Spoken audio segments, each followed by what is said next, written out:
जय सिया राम। तो आज हम अपने प्यारे कथा रसिक को एक अनोखे दिव्य भक्ति कथा श्रवण कराएंगे, जो कि हैं श्री अयोध्या जी के। तो ये ऐसे भक्त हैं जो पहले तो बनिया थे, परंतु ठाकुर जी की ऐसी कृपा हुई, फिर तो ये महान संत हुए। इनकी संत परंपरा आज भी अयोध्या जी में चलती है। तो इन भक्त का नाम है श्री पलटूदास जी महाराज। तो और ये कथा भक्तमाल जी से नहीं ली गई है, ये कथा भक्त भगवान चरितावली एवं चरितामृत, जो कि परमहंस श्री राम मंगल दास जी महाराज अयोध्या जी उन्होंने लिखी है। परम सिद्ध संते राम मंगल दास जी महाराज, इनका भी कभी चरित्र श्रवण कराएंगे। अद्भुत चरित्र है इनका भी। तो उन्होंने जो चरितावली लिखी भक्तों की, उनमें से लिया गया है ये चरित्र पलटूदास जी का।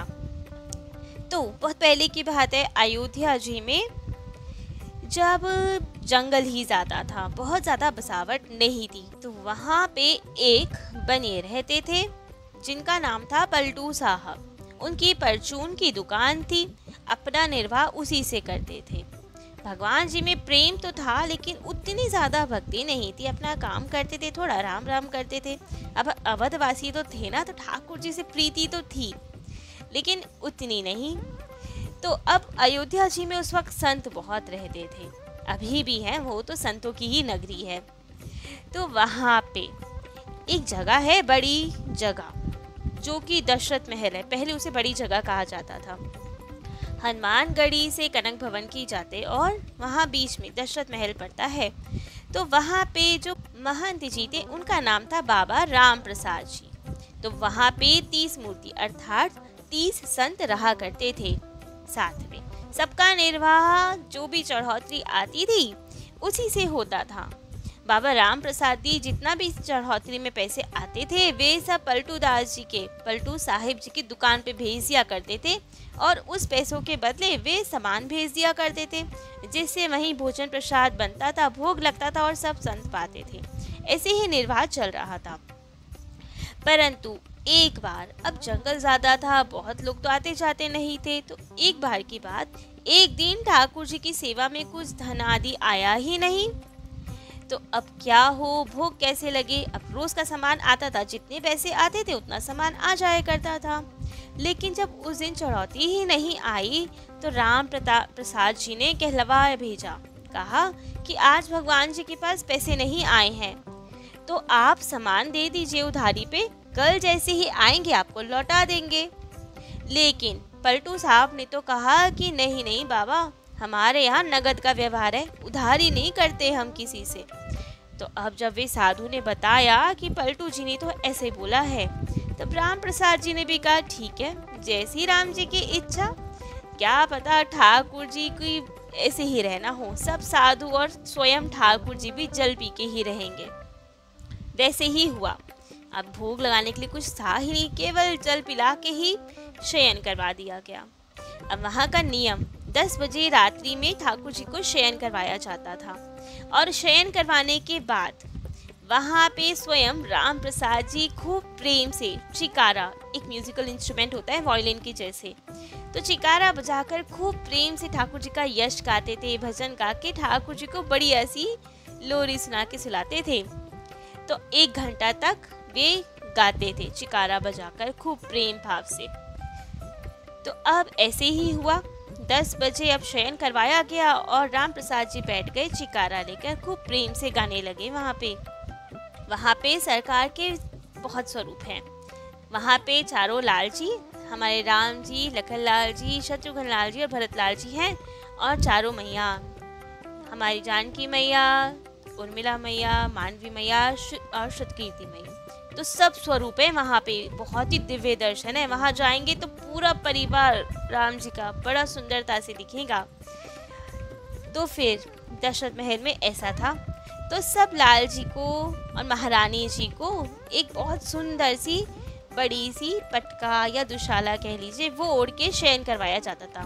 पीला पीताम्बर सब उड़ा दिया जाता था, बहुत सुंदर सा था, और शयन करवा दिया जाता था।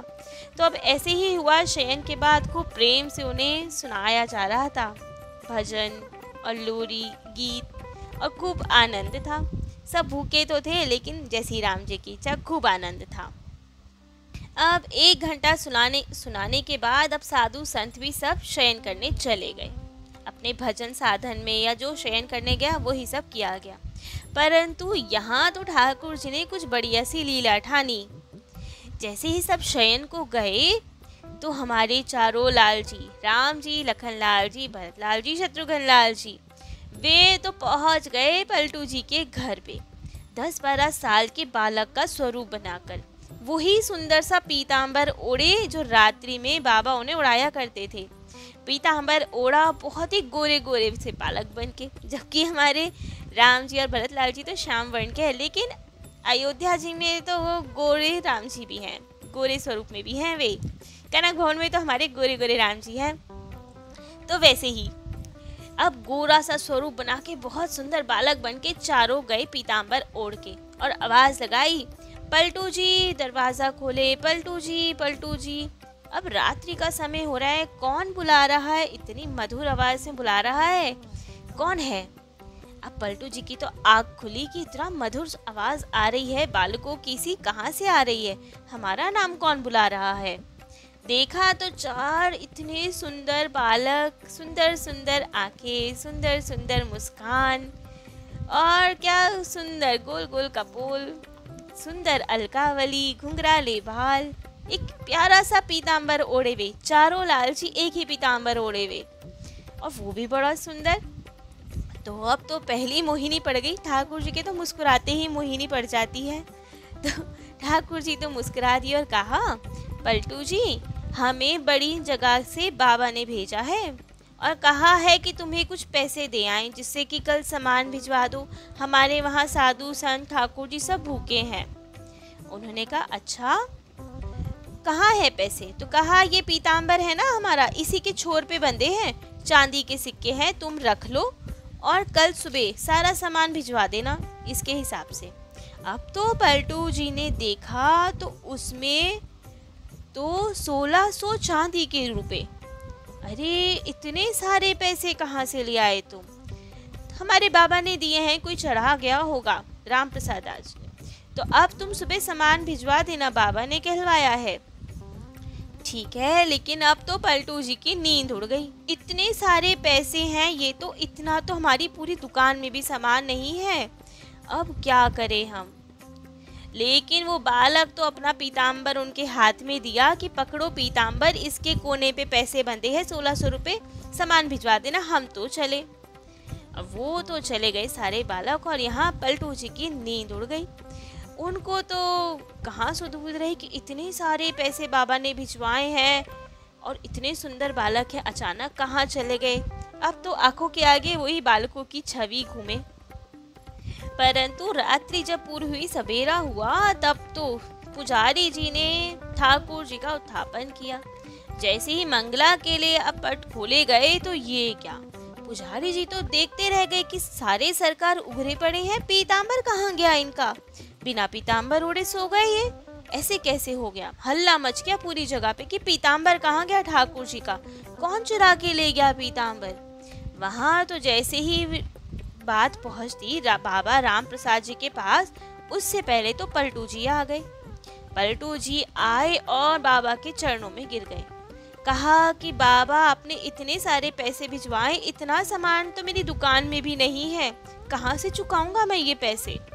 तो मैं आजीवन जब तक ये पैसे ख़त्म न हो रोज़ आपको सामान भिजवा दिया करूँगा, आपको कहना नहीं पड़ेगा आज से। लेकिन हमसे अभी इतने पैसों का सामान ना लीजिए, हम पे है ही नहीं इतना सामान, और ये लीजिए अपने पीतांबर, और कृपा करके एक बार उन बालकों का दर्शन करा दीजिए। इतने सुंदर मनमोहक बालक थे वे कि हमारे तो नींद ही नहीं आई रात भर, उनकी ही छवि घूमती रही। अब बाबा परेशान किए, क्या बोल रहे हैं? पीतांबर देखा तो समझ गए ये तो हमारे सरकार का पीतांबर है। इतने में पुजारी जी आ गए कि पीतांबर चोरी हो गया। तब तो बाबा ने पूछा कि क्या हुआ, कि पीतांबर तुम्हारे पास कैसे आया और कौन से पैसों की बात कर रहे हो तुम? हमने तो कोई पैसे नहीं भिजवाए, कल तो हमने कहा ही था उधारी दे दो, तुमने मना कर दिया। तब पलटू जी को आश्चर्य हुआ कि पैसे इन्होंने नहीं भिजवाए तो किसने भिजवाए। उन्होंने सारी बात बता दी कि 4 गोरे गोरे बालक आए थे, हमें ये पीताम्बर दे गए जिसके छोर पे 1600 रुपए बंधे हुए थे।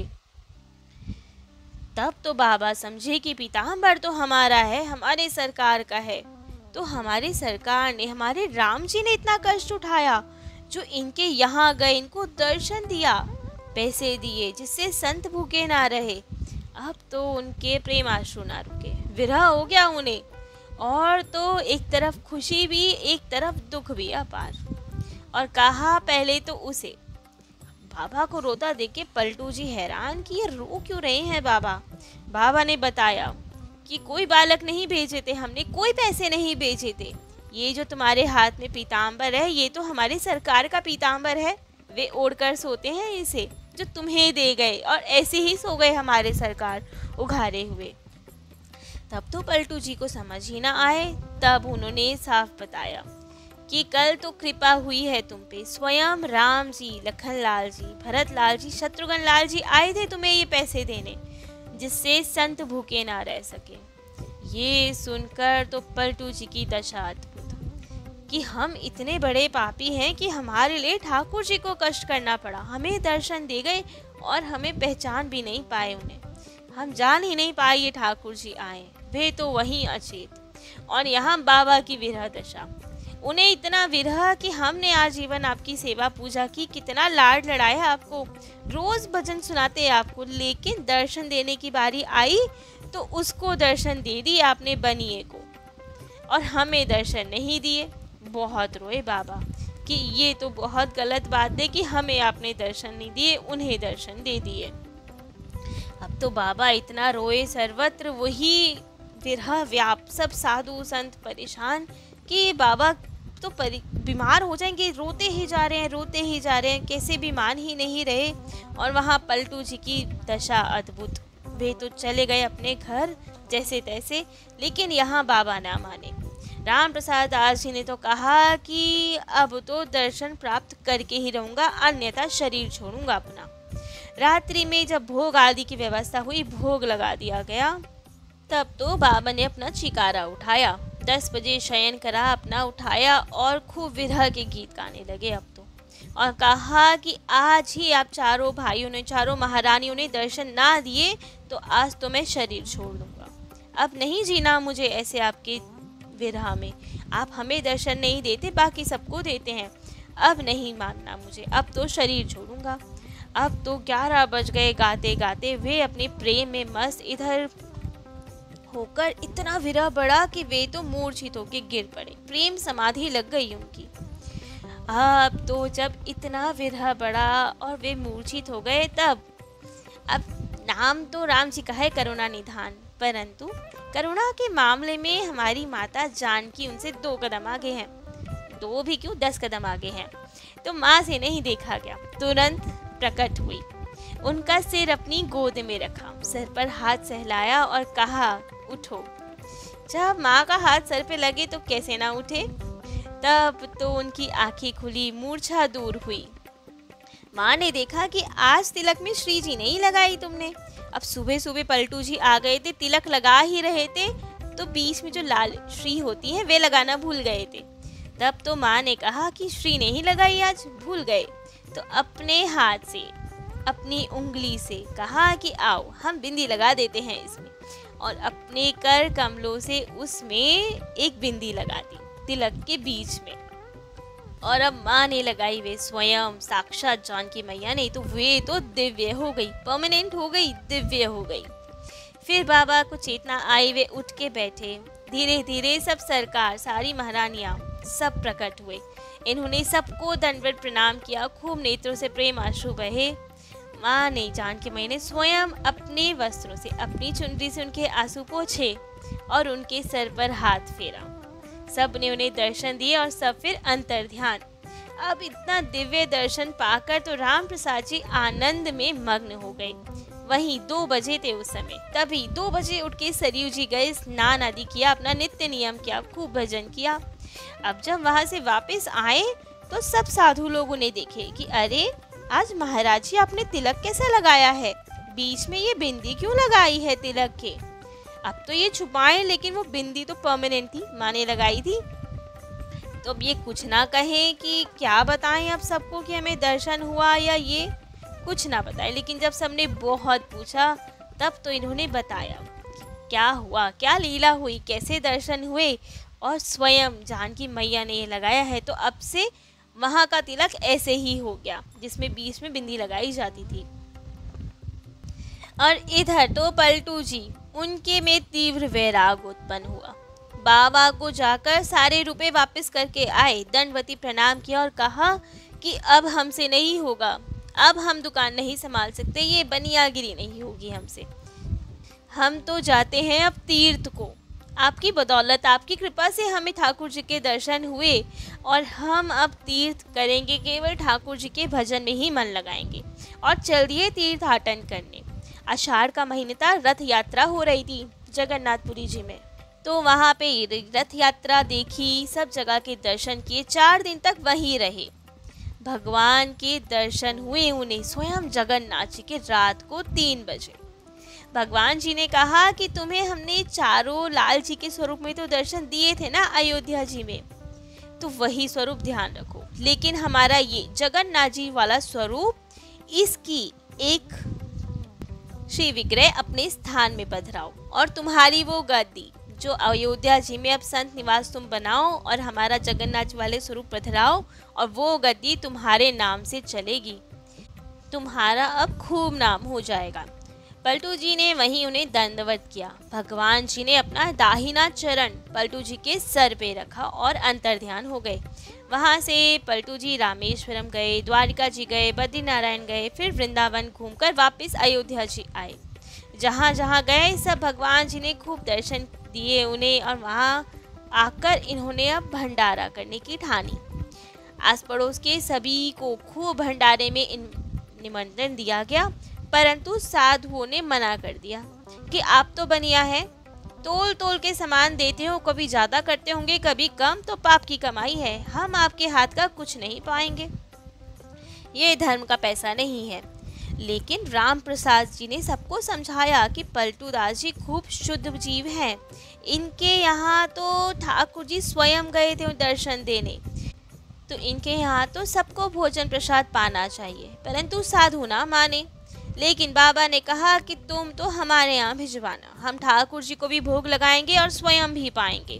तब तो आया, ठाकुर जी के भी भोग लगा और सबको पवाया गया, गरीबों में बांटा गया। दूसरे दिन पलटू जी ने वहीं पे दंडवत करके गोविंद साहब जी के यहाँ गए और उनसे दीक्षा प्रदान प्राप्त की। जैसा ठाकुर जी ने कहा, अब इनका संत निवास स्थान बनने लगा। ठीक थोड़ी थोड़ी साधु भी आने लगे, आश्रम तैयार होने लगा।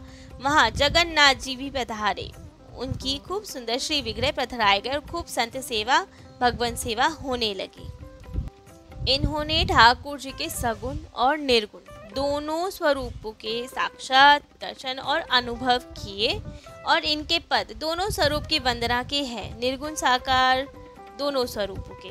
तो इसलिए जो इन्हें नहीं समझ पाए, इनकी वाणी को नहीं समझ पाए, तो वे कहते थे कि निराकार के उपासक हैं। और किसी किसी ने कहा कि इन्हें जलाया गया था अंतिम समय, परंतु ऐसा था नहीं, इन्हें तो सरयू जी में समाधि दी गई थी, और ठाकुर जी के बहुत ही प्यारे प्रेमी भक्त थे ये। तो ऐसे थे पलटू दास जी महाराज श्री अयोध्या जी के, जिनका चरित्र आज हमने अपने कथा रसिक श्री सीताराम जी को श्रवण कराया। कल किसी अन्य दिव्य भक्त का चरित्र अपने कथा रसिक को श्रवण कराएंगे। आज के लिए इतना ही। जय जय श्री सीताराम।